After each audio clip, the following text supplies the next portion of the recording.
অনেকগুলো পরীক্ষা নিয়েছে, প্রতিটা পরীক্ষায় সাকসেসফুলি পাস করেছে, golden A class.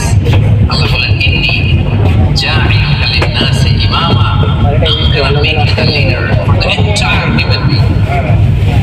I'm gonna appoint you as a leader for the entire universe. গোটা বিশ্বের জন্য, গোটা মানবতার জন্য আমি তোমাকে লিডার বানাই দেব।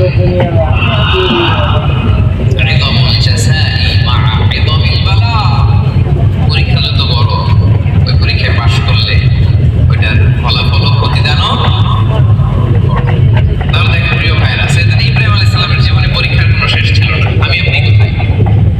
আল্লাহ খলিলের জীবনে যদি এত পরীক্ষা থাকতে পারে, আমি আপনি কোথায় বলবেন? এবার বলেন, সাইয়েদনা মুসা আলাইহিস সালাম, ওনার জীবনে তো কোনো পরীক্ষা ছিল না।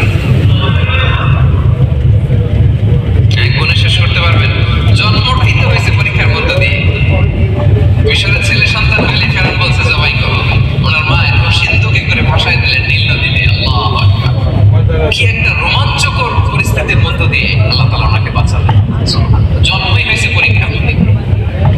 বড় হইলেন, ফেরাউনের ভয়ে দেশ ত্যাগ করলেন, মিশর থেকে মাদিয়ান। আবার আল্লাহর আদেশে যখন ফিরে আসলেন, আবার ফেরাউনের সাথে তর্ক বিতর্ক, আল্লাহ নবী মুসা আলাইহিস সালাম শান্তিমতো মিশরে ঘুমাতে পারলেন। শেষ পর্যন্ত এই ফেরাউন ফেরাউনের ধ্বংসের আগ পর্যন্ত সে মুসা আলাইহিস সালামকে ধাওয়া করেছে। তার মানে মুসা আলাইহিস সালাম নাই। এবার বলেন ঈসা আলাইহিস সালাম 160 টাকা প্লেট, ঠিক আছে? Same scenario goes to the biography of every messenger in the world. সব নবীর ক্ষেত্রে ঠিক আছে, দাওয়াত যখন দিলেন, ওনার বিরোধিতা শুরু হলো।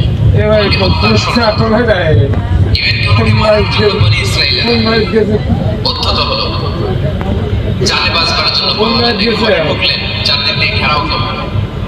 উনি দরজা জানালা লাগাই দিলেন। ওরা বললো একজন দরজা। প্রিয় দর্শক, ভিডিওটি ভালো লাগলে লাইক এবং সাবস্ক্রাইব করে আমাদের সঙ্গে থাকবেন। ধন্যবাদ ভিডিওটি দেখার জন্য।